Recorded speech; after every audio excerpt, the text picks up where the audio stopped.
So, this morning, as I say, Sophie said that she wouldn't be around, and said that she'd send some sermon notes that her husband had written on this passage.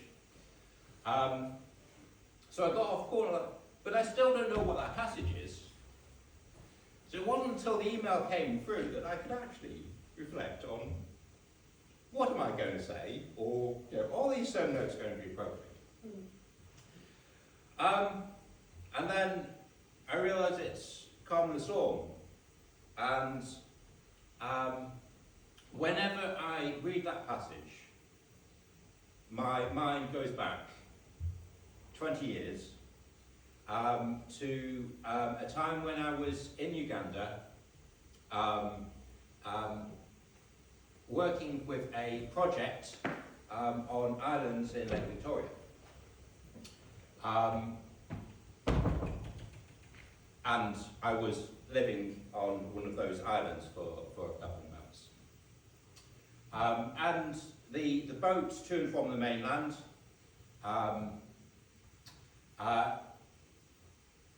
if I use the term dugout canoe, does that make sense? It's very, it's a wooden boat, very basic, probably not dissimilar to the boat that Jesus was in on the Sea of Galilee in the passage that we're reading here. And every time that I was on those boats, they are not remotely stable. And the passage to the island, you're never more than 100 metres from land.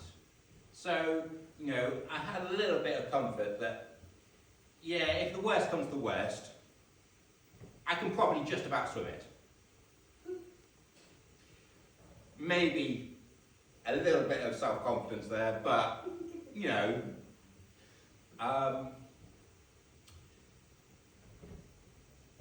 then this one time we go to a sub-base, which is much further into the lake, and going's fine. The lake's perfectly calm. The following day we come back and no issues. Within 5 minutes, the wind comes up like nothing I've ever known, and I'm scared. This boat is not stable, and I'm looking around and the nearest land is at least 1 kilometre away. I'm not going to swim that. I'm also aware that there are people in that boat who, I'm not a good swimmer, but there's people in the boat who can't swim at all.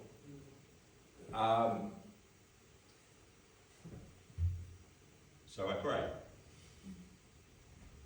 I think all of us are praying.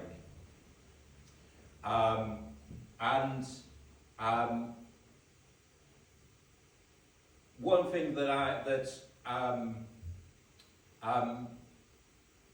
so we get to land after going through this for it was probably only 20 minutes. It felt like 2 hours.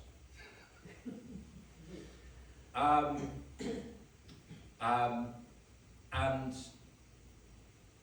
the way that the boat was being driven, the guys who drive them are called pilots, and this guy would get to the top of a wave and literally turn off the engine, because if he didn't, it would go down like that, and we'd all be in the water. And the point that I hadn't quite realised, 「うん」 is that while on the boat was, I knew that we had a different pilot on that boat than normal. But as one of the guys said later, he was so much more experienced. The guy who was employed by the project had only been operating the boat for about 6 months. Was that when the guy who was driving on that occasion had been doing it for years.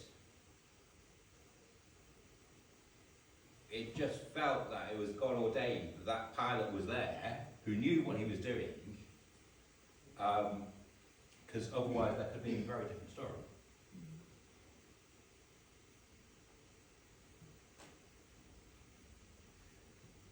So that really brings this passage to life to me, in terms of what the disciples were going through, how scary it was. Are our lives in danger? Are we about to go overboard? Where's the nearest land? No doubt none of them could swim. And they go to Jesus, and it's like, what's the issue? A bit of wind and rain? Why are you worried? What is the problem here?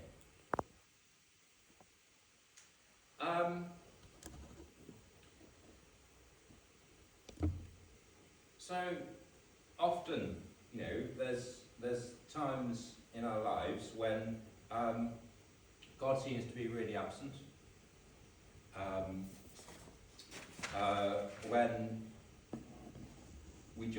When things seem really rough, and we really don't know where to look, and where's God in all this?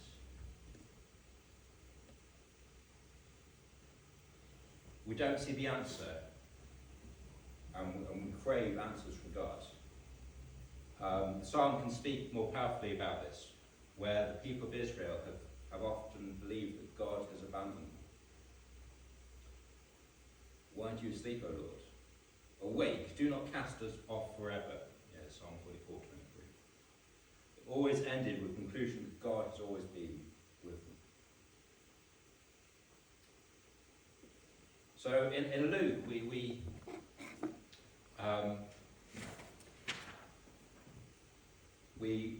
might not all have been in a boat like that, but we've all been through those circumstances where we don't know where's the end of this, what's happening, really scared for what might happen to us, and we turn to God, and it feels like God's sleeping.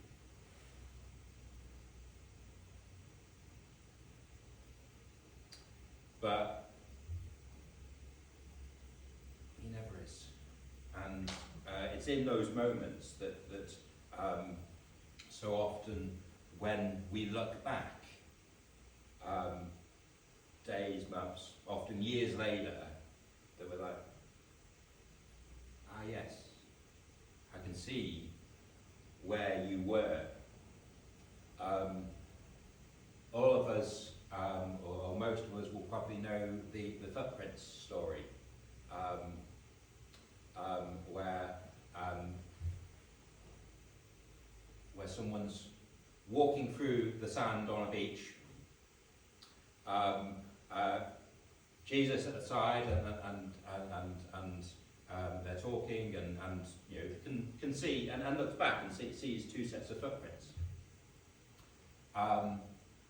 He's looking back on his life and looking at some really good times, and can see those two sets of footprints. And then is looking at a really hard time in his life, and at that point, there's only one set of footprints. He turns to Jesus and says, "So,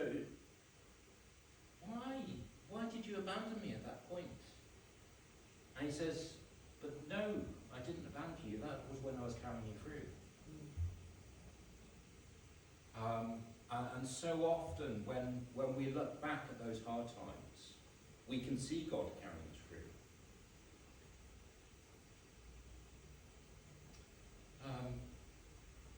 Sappers got into the boat at one side of the lake with the Jesus that they thought they knew quite well. When they got out of the boat at the other side of the lake, they had seen a whole new view of Jesus that they had never imagined. Who is this that he commands even the winds and water to obey him? Was picture them standing, looking at themselves, looking at each other. I was like, what have we just seen? Who is this? In a moment of need, we might be able to see God acting in our life in an amazing way, but not as we would actually expect. Sometimes it's only in looking back that we'll really see the answer of what we're expecting and see God with us. So even when we doubted that God was with us at the time, perhaps we might have missed the dramatic calming of the waters that God's hand was guiding us through. There's Jesus who calms the storm, who is in the boat riding the storm with us, who lets us handle the boat as far as we can before stepping in to cease what threatens us. So do we share this Jesus with others? The Western culture around us is perhaps keen to propagate the view that we are in a world where God is sleeping. We might just pause and think, what difference to our life knowing God, the one to whom we look to be awake and watching over us, to whom we lift our eyes for help, be able to share this with others. Such a challenge to think about the situations that we've been through and seeing God bring us through, and actually be able to share that and voice that